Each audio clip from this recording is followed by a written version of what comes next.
bisa 2-1 atau 3-1 tapi yang menang Jepang. Cuman mungkin ada kans juga buat Indonesia nahan imbang Jepang. Saya bilang skornya seri 1-1. Nah, tapi harapan kita ya Indonesia itu bisa menang lah 2-1. Palingan ya 1-0 lah. Tapi kalau untuk ini tahan imbang aja.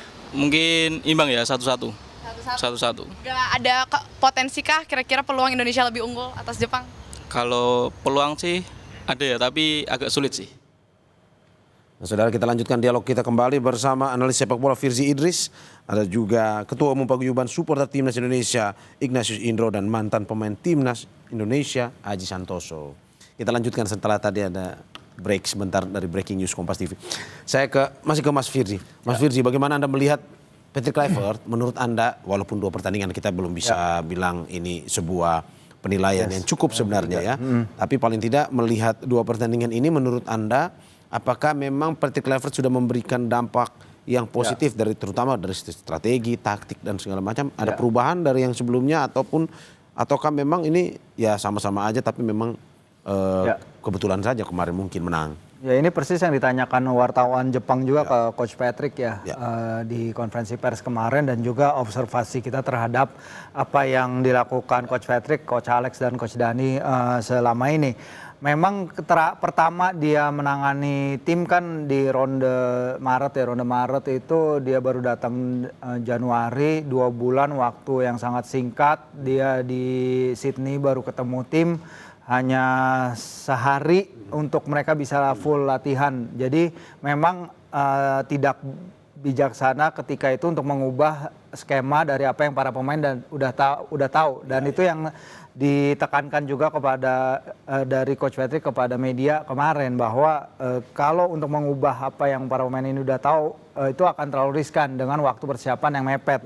Karena dia bilang bahwa mungkin skema yang dipakai sekarang ini sistem 3 back 2 wing back mungkin not necessarily apa sistem ideal bagi dia. Tapi dia mengatakan bahwa saya sebagai asisten pelatih timnas Belanda juga bermain dengan sistem ini, yaitu ketika dia menjadi asistennya Louis van Gaal di 2014. Ketika itu Belanda juga bermain dengan formasi mirip ya 3-4-3, 3-5-2 atau variasinya. Mungkin Patrick dengan dia tumbuh besar dengan sistem sepak bola Belanda, Johan Cruyff dan lain-lain, mungkin lebih cocok dengan 4-3-3. Tapi dia mengatakan bahwa tim sekarang tuh nyaman dengan formasi ini, sehingga nggak make sense juga bagi dia untuk ganti. Yang menarik adalah dia mengatakan bahwa mungkin di round 4 atau di ronde September ya, di mana kita punya 2 laga uji coba untuk mengetes tim sebelum bertanding di round 4 pada ronde Oktober, bisa jadi dia mengubah skema, dan itu dia utarakan tuh kemarin. Cuman balik lagi ke apa yang membuat tim ini works, karena tim ini sejauh ini mendatangkan 3 poin lawan Bahrain, lawan China, walaupun nanti mungkin kita akan menghadapi lawan-lawan yang akan lebih sulit secara ranking FIFA, juga pasti lebih tinggi ketimbang Bahrain dan Tiongkok itu. Dan nanti kita akan lihat seperti apa yang akan dilakukan Coach Patrick, karena kalau dia ada waktu, karena dia mengatakan TC di Bali ini sangat berguna sekali, sangat berguna sekali untuk menguji struktur tim, untuk melatih para pemainnya, utak-atik komposisi, walaupun secara garis besar nggak ada yang berubah terlalu banyak dari ketika bersama Coach Shin. Tapi nanti ke depan yang mungkin aja dia ngelihat akan ada evaluasi taktik untuk evolving lah tim ini menjadi sesuatu yang lebih maju lagi ke depannya. Oke, Mas Haji, kalau melihat ini banyak yang bilang bahwa sekarang kita mainnya ya seperti yang tadi Mas Firzi bilang, lebih total football katanya. Kalau ini komen-komennya, benar nggak sih Mas? Ya, saya ingin menambahkan sedikit ya apa yang menjadi keputusan dari Patrick Kluivert ini. Kalau masalah masalah formasi itu Patrick Kluivert meneruskan, karena STY kan juga selalu menggunakan formasi 3-4-2-1 atau 3-4-3 ya, tetapi ini sudah diteruskan dan positif gitu loh. Jadi memang sangat riskan kalau Patrick Kluivert dengan waktu yang tidak terlalu lama merubah formasi dari 3-4-2-1 menjadi 4-3-3. Nah, nanti di bulan September katanya Bung Firji kan ada kesempatan untuk coba. Disitulah mungkin Patrick akan mengeksplor bagaimana dia akan menggunakan formasi tetap 3-4-2-1 atau 4-3-3. Kalau ada 2 kali uji coba, tentunya Pelatih akan menggunakan 2 formasi tersebut. Ya, baru dari situ akan dievaluasi lagi kira-kira formasi yang mana yang cocok untuk tim kita. Tetapi sejauh ini saya pikir berjalan sangat baik.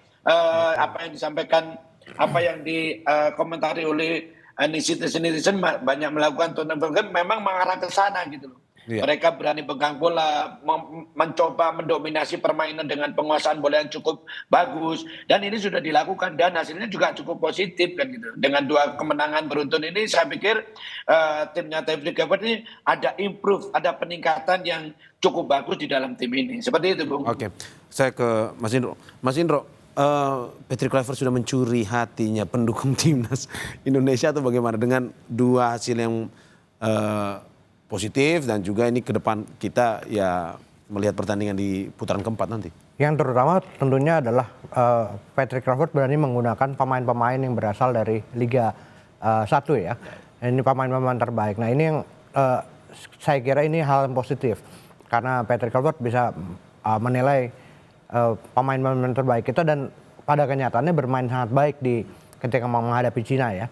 Dan seperti Ricky Kambuaya ini juga mampu mengimbangi pemain-pemain diaspora. Saya pikir dengan beraninya Patrick Kluivert menggunakan itu, ini adalah hal yang positif sehingga pemain-pemain yang bermain di Liga 1 sendiri ini tentunya punya harapan untuk bermain di timnas ke depannya.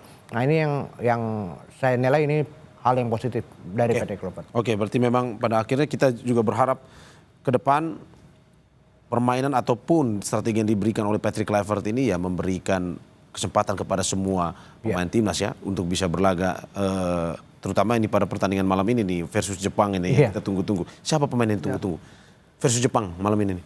Dari tim kita? Tim kita.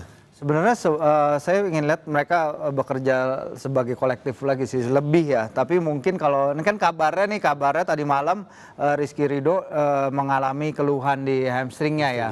Yang mungkin salah satu sorotan kalau memang Ridho nggak bisa main, mungkin saya ingin lihat Mes dengan Jai bermain bareng karena selama ini kita melihat Mes dan Jai bermain bareng tuh ada sesuatu yang masih off dari mereka ya. Dan ini sesuatu yang harus mereka figure it out. Walaupun memang kalau dengan Rizky Ridho main, Jai dan Justin mereka main bareng bertiga, mereka mencatatkan 7 clean sheet dari 8 laga mereka bermain bersama dan 1 laga di mana mereka nggak mencatatkan clean sheet adalah ketika menghadapi Jepang di ronde laga November di GBK yang dari awal udah kita tahu itu pertandingan lepas lah bagi kita. Tapi fakta bahwa mereka bisa mencatatkan clean sheet sebanyak itu dan dinamika serta composure di antara mereka, komunikasi, organisasi, struktur permainan dari 3 mereka di belakang termasuk build up mereka sangat bagus sekali dan itu yang belum terlihat ketika Mes bermain dengan Jai baik itu di melawan China di Qingdao atau ketika menghadapi Australia di Sydney dan ini yang mungkin kita bisa lihat lagi tentu kita expect lebih dari kombinasi itu karena secara market value itu 2 pemain kita yang paling besar loh harganya dan kita harapannya tentu ingin melihat mereka bisa bermain bagus bersama dengan lebih baik ketimbang apa yang telah mereka tunjukkan selama ini. Mungkin itu aja sih yang saya lihat.